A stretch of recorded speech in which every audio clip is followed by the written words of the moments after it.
Assalamualaikum warahmatullahi wabarakatuh. Dengan penuh rasa syukur, kami ucapkan selamat datang di channel ini. Sebelum kita menyelami kisah penuh pelajaran hidup hari ini, kami mohon kesediaan Anda untuk mendukung kami dengan menekan tombol subscribe, menyukai video ini, serta memberikan komentar berisi saran dan kesan yang membangun. Semoga setiap langkah kita selalu dalam lindungannya. Mari kita simak bersama kisah berikut ini. Semoga dapat memberikan pelajaran dan inspirasi bagi kita semua. Di sebuah kota yang sedang berkembang pesat, hiduplah seorang pejabat terkemuka bernama Damar. Usianya sekitar 50 tahun. Rambutnya disisir rapi, perawakannya tegap, dan setiap kata-katanya selalu terdengar penuh wibawa. Ia menjabat sebagai kepala dinas di sebuah instansi strategis yang mengatur banyak proyek bernilai miliaran rupiah.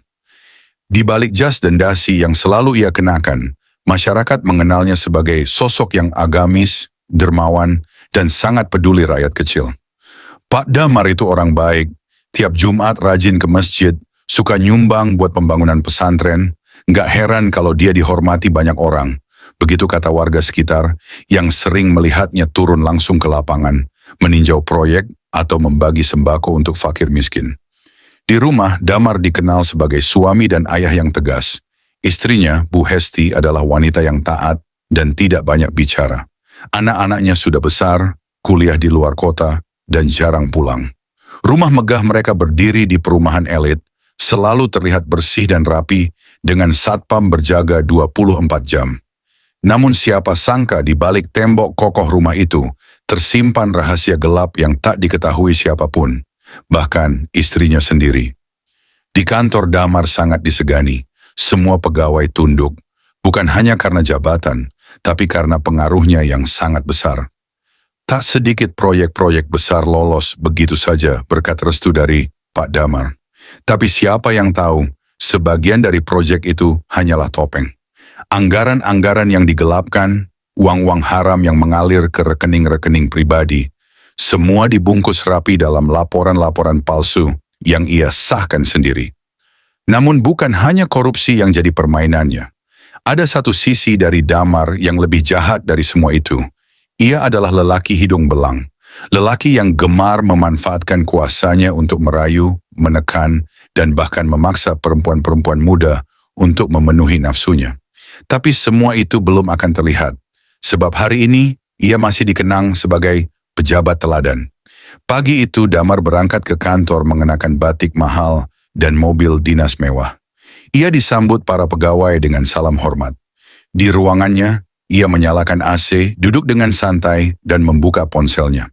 Satu pesan masuk dari seseorang bernama Nadia, 21 tahun. Isinya singkat. "Pagi, Pak.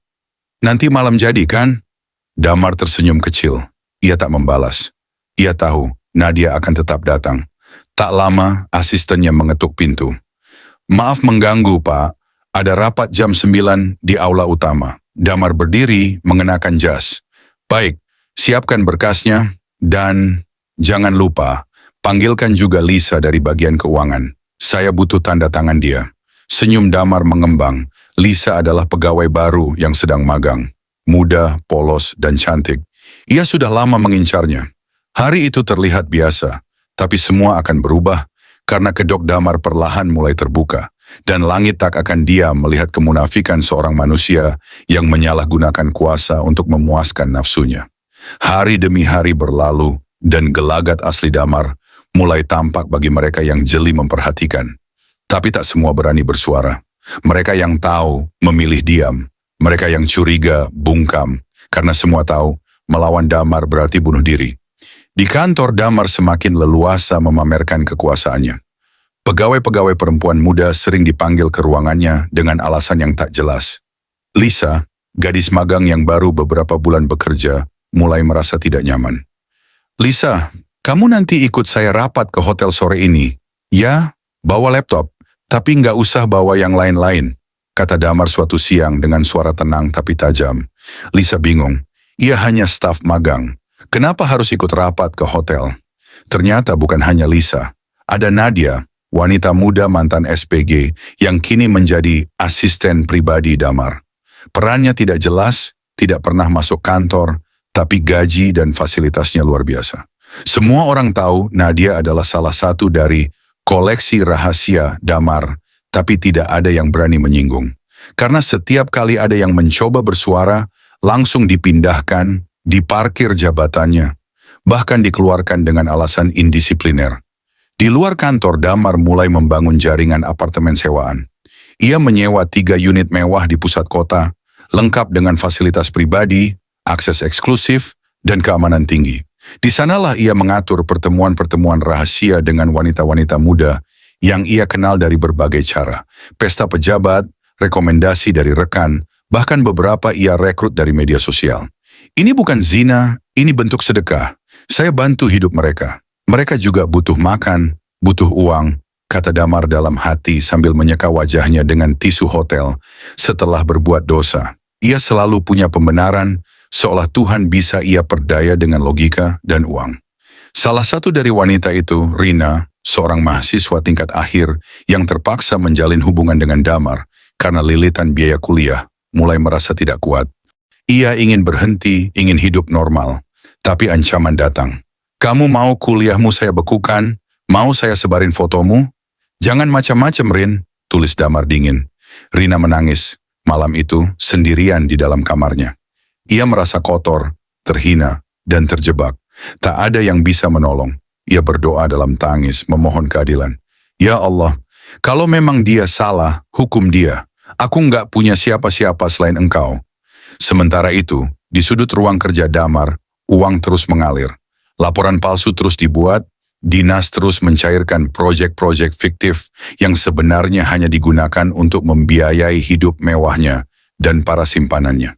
Semua terlihat sempurna dari luar, tapi jauh di balik gemerlap itu, dosa sedang mengendap, menunggu saat untuk meledak.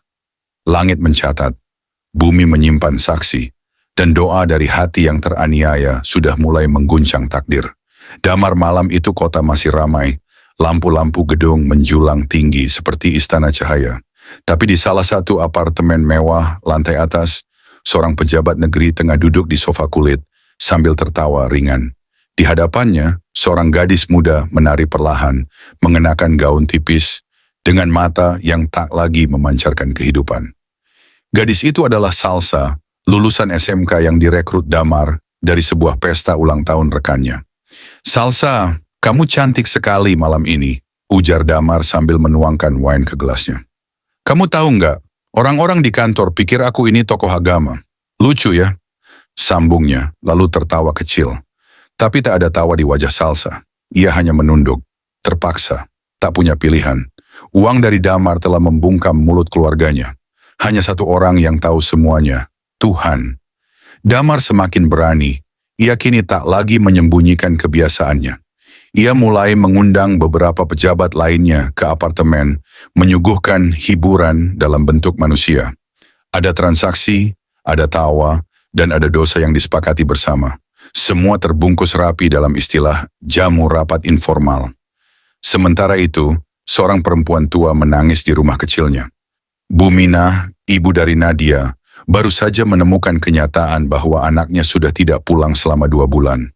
Nadia kini sepenuhnya bergantung pada uang dari Damar, tinggal di tempat yang tidak diketahui, dan semakin jauh dari agama serta keluarganya. Ya Allah, anakku dibawa kemana? Kenapa dia berubah? Apa salahku ya Rob? Isaknya dalam sujud panjang. Damar di sisi lain merasa tak tersentuh. Ia sering ke masjid, menyumbang uang ke pesantren, bahkan membangun panti asuhan atas nama istrinya. Semua itu ia gunakan sebagai tameng dari tudingan, agar masyarakat tetap melihatnya sebagai pejabat baik hati. Pada suatu malam, ia bahkan berkata pada rekan sesama pejabat, selama kita masih berbagi ke orang miskin, Allah akan tutup mata. Yang penting kita tetap sedekah, bro. Ucapan itu menjadi puncak kesombongannya. Tapi sejak malam itu, sesuatu mulai berubah. Damar mulai sering bermimpi buruk. Dalam mimpinya, wanita-wanita yang pernah ia nodai datang satu persatu, wajah mereka penuh darah, menangis, berteriak, minta tolong. Di antara mereka ada Rina, yang berkata dengan suara bergetar, "Kamu akan bayar semuanya, Pak. Kamu akan bayar.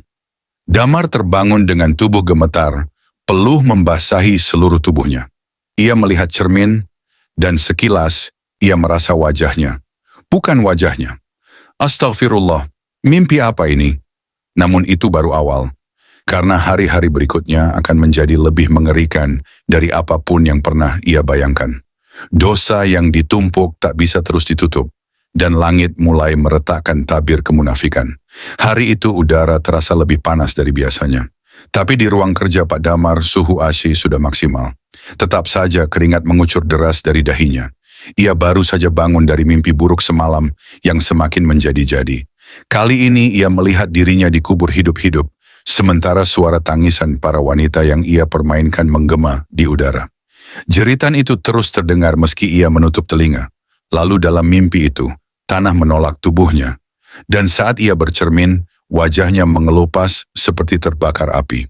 Sejak malam itu, perubahan demi perubahan aneh mulai menimpanya. Pertama, kulit wajahnya mulai terasa gatal. Awalnya kecil seperti ruam biasa. Tapi makin hari ruam itu melebar, mengelupas, dan perih seperti terbakar. Ia mencoba ke dokter kulit terbaik di kota. Tapi tak ada yang bisa menjelaskan gejala itu. Ini bukan penyakit biasa, Pak. Kulit Bapak bereaksi seolah terkena asam, padahal tidak ada kontak zat kimia sama sekali.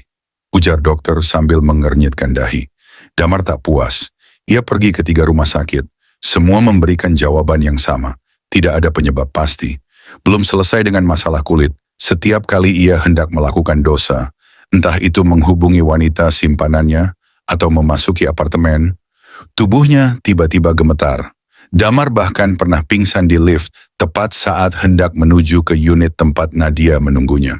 Nadia ketakutan melihat Damar yang tiba-tiba kejang, matanya mendelik, bibirnya komat kamit seperti membaca sesuatu, tapi bukan doa. Pak Damar, Pak, astagfirullah, jangan bercanda Pak, teriak Nadia panik. Setelah kejadian itu, Nadia memilih pergi. Ia memblokir semua kontak, menghilang tanpa kabar. Damar mencoba mencarinya, tapi seperti ditelan bumi, tak berhenti di sana. Saat ia mencoba bermain dengan wanita lain di hotel, tiba-tiba tubuhnya terasa panas seperti terbakar dari dalam. Ia muntah darah di toilet dan tak bisa berdiri selama 1 jam. Namun Damar masih menolak percaya ini azab. Ia menyalahkan stres, menyalahkan makanan, menyalahkan siapa saja. Ia bahkan mulai menyalahkan Tuhan. Kalau aku berdosa, kenapa banyak pejabat lain yang lebih bejat, tapi hidupnya tenang? Kenapa aku yang kau hukum, Tuhan? Lalu malam itu, datang lagi mimpi. Tapi kali ini berbeda. Ia berada dalam sebuah ruangan gelap, dikelilingi wanita-wanita yang pernah ia sakiti. Mereka membawa bayi-bayi yang menangis, menunjuk ke arahnya, dan berkata serempak, "Ini hasil perbuatanmu. Kami tak bisa menguburnya. Maka Tuhan akan menguburmu hidup-hidup." Damar terbangun dengan jeritan, tapi tenggorokannya serak. Ia tak bisa bicara. Suaranya hilang selama 2 hari. Ia kembali ke dokter, namun lagi-lagi tak ada yang bisa menjelaskan. Para pembantunya mulai membicarakan hal-hal aneh. "Pak Damar sering ngomong sendiri, Bu," kata salah satu ART pada Bu Hesti. "Kadang malam-malam ketawa sendiri, kadang nangis. Mukanya makin hari makin serem." Istrinya mulai khawatir. Tapi Damar menutup diri. Ia takut, tapi egonya masih tinggi. Ia masih mencoba mencari wanita baru. Tapi siapapun yang didekatinya pergi. Seperti dijauhkan oleh kekuatan yang tak terlihat. Hingga akhirnya ia sadar. Tak ada yang bisa menolongnya lagi. Uang tak mampu membayar ketenangan. Jabatan tak bisa menyuap takdir. Dan kini ia mulai melihat apa itu penderitaan sebelum mati. Hujan turun deras malam itu. Petir menyambar langit, menyibak gelapnya kota yang biasanya gemerlap. Tapi di sebuah rumah mewah di kawasan elit, ketenangan sudah lama hilang. Damar duduk di pojok kamarnya, menggigil. Selimut tebal tak lagi mampu menghangatkan tubuh yang kian kurus. Matanya sembab, wajahnya bukan wajah manusia biasa lagi. Kulit di pipinya sudah terkelupas. Ada bekas luka seperti dicakar-cakar. Warna kemerahan menyebar hingga ke leher. Bau busuk menyengat keluar dari tubuhnya, bahkan pembantu rumah tangganya tak tahan mendekat. Istrinya, Bu Hesti, berdiri di ambang pintu dengan tangan gemetar. Ia sudah lama tak mengenali suaminya. Damar tak lagi bisa berdiri, tak bisa bicara lancar, dan tak ada yang tahu sakit apa yang dideritanya. "Mas, ayo kita ke rumah sakit lagi," kata Hesti dengan suara bergetar. Tak perlu. Rumah sakit gak bisa apa-apa," jawab Damar pelan. Suaranya berat seperti dari tenggorokan yang tercabik. Ia mengangkat wajahnya. Hesti menahan napas. Matanya berubah. Matanya seakan menyala dalam kegelapan. Damar bukan lagi suaminya. Ia seperti makhluk yang sudah setengah mati tapi belum diizinkan pergi. Malam itu, ia kembali mimpi buruk. Kali ini, ia tidak sekadar dikelilingi wanita-wanita yang pernah ia nodai, tapi juga para bayi tak berdosa hasil dari perbuatannya yang terbuang, ditelantarkan. Mereka menangis dan menunjuk ke arahnya. "Tuhan tidak buta, dosa tidak tidur, sekarang waktunya kau diadili," teriak mereka serempak. Ia terbangun, menggeliat di tempat tidur, tapi kali ini tidak bisa bangun lagi. Tubuhnya kaku, seluruh otot seperti membatu, dan tiba-tiba ia berteriak sekeras-kerasnya. "Ampun!" Jeritan itu menggema ke seluruh rumah. Para pembantu panik. Istrinya masuk, mendapati tubuh Damar, menggelepar seperti orang kejang. Lalu, berhenti. Damar meninggal dunia. Dengan wajah menghitam, melepuh, dan lidah menjulur panjang. Tapi kisah horornya belum selesai. Ketika jenazah hendak dimandikan, air tiba-tiba berubah keruh dan berbau amis. Air sejuk dari pancuran seperti berubah jadi lendir. Para ustaz yang datang pun bergidik. "Ini ada yang gak beres." Lalu saat jenazah dibawa ke liang lahat, kejadian yang lebih ganjil terjadi. Tanah menolak jasadnya. Kuburan yang telah disiapkan longsor. Setiap kali jenazah hendak diturunkan, terdengar suara mengerang samar dan tanah bergetar. Akhirnya jenazah terpaksa dikubur di lokasi darurat, tanpa prosesi panjang, tanpa kerumunan pelayat yang dulu selalu memujanya. Di malam hari, warga sekitar makam melaporkan kejadian aneh. Suara jeritan dari dalam tanah, bau anyir yang menusuk, bahkan ada yang melihat sosok hitam duduk di atas nisan Damar. Semua tahu, Tuhan sudah murka, azab telah diturunkan, dan seorang pejabat yang hidup dengan dosa, akhirnya mati dengan cara yang bahkan setan pun ngeri melihatnya. Beberapa minggu setelah kepergian Damar, kantor dinas tempat ia bekerja masih dibalut keheningan. Ruangannya dikunci rapat, tak ada yang mau masuk. Konon, malam-malam tertentu, terdengar suara ketukan dari dalam, seperti seseorang yang terjebak dan ingin keluar. Beberapa staf wanita yang dulu sempat menjadi korban, mulai angkat bicara. Rina, yang dulu diancam Damar, kini tampil di sebuah forum diskusi perempuan. Dengan suara tegas ia berkata, "Aku dulu takut, tapi hari ini aku tahu, diam bukan solusi. Dan lihatlah, Tuhan gak pernah tinggal diam." Kesaksian Rina membuka jalan bagi banyak korban lain untuk melapor.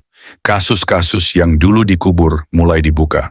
Aparat menemukan aliran dana haram, transaksi gelap, dan rekaman kejahatan moral yang tersembunyi dalam perangkat Damar. Semuanya membuktikan, di balik jabatan dan senyumnya, ia adalah predator. Namun yang paling mengguncang adalah pengakuan Nadia, wanita yang dulu menjadi simpanannya. "Aku dibutakan uang, aku pikir ini jalan keluar. Tapi setiap malam aku mimpi buruk. Dan waktu Pak Damar meninggal, aku dengar suara dia manggil namaku dari dalam tanah." Cerita Damar menjadi viral, bukan karena sensasi, tapi karena nyata. Karena menyentuh sesuatu yang selama ini disembunyikan masyarakat. Kerakusan pejabat yang dibalut kesalehan palsu. Bu Hesti, istri Damar, kini hidup menyendiri. Ia tinggal di rumah kecil di pinggiran kota. Ia berkata kepada tetangga, "Dulu aku bangga jadi istri pejabat, tapi sekarang aku hanya ingin mati dalam taubat." Dan dari semua yang terjadi, masyarakat belajar satu hal penting. Dosa itu nyata. Dan jika tak disesali, ia akan menjemput dengan cara yang mengerikan. Terkadang bukan Tuhan yang menghukum, tapi doa-doa dari mereka yang dizalimi, yang akhirnya mengetuk langit dan menghancurkan benteng dosa sebesar apapun. Malam telah larut, angin berhembus pelan, menyapu daun-daun kering yang berserakan di kompleks pemakaman. Di salah satu sudut tanah yang gersang, nisan tua berdiri miring. Tak ada bunga, tak ada doa, hanya sunyi, dan bau tanah basah yang tak pernah benar-benar hilang. Itulah makam damar. Seorang pria parubaya dengan sarung dan peci lusuh berdiri di hadapan nisan itu. Ia adalah Pak Rahman, mantan petugas kebersihan kantor dinas tempat damar dulu bekerja. Diam-diam setiap malam Jumat, ia datang. Bukan untuk mendoakan, tapi untuk menyaksikan. Ada suara, kadang tangisan, kadang erangan. Tapi bukan dari manusia. Tak lama kemudian, terdengar suara samar dari balik tanah, seperti cakar yang menggores peti. Tapi Pak Rahman tetap diam di tempat. Dulu dia orang besar, sekarang bahkan bumi pun menolaknya. Beginilah akhir dari orang yang mengira bisa membeli segalanya. Tapi lupa bahwa maut tak bisa disuap dan neraka tak bisa dinegosiasi. Saat manusia merasa tak tersentuh, saat itulah Tuhan mulai menyentuh dengan caranya sendiri. Azab itu nyata ketika kesombongan mengundang murka Tuhan.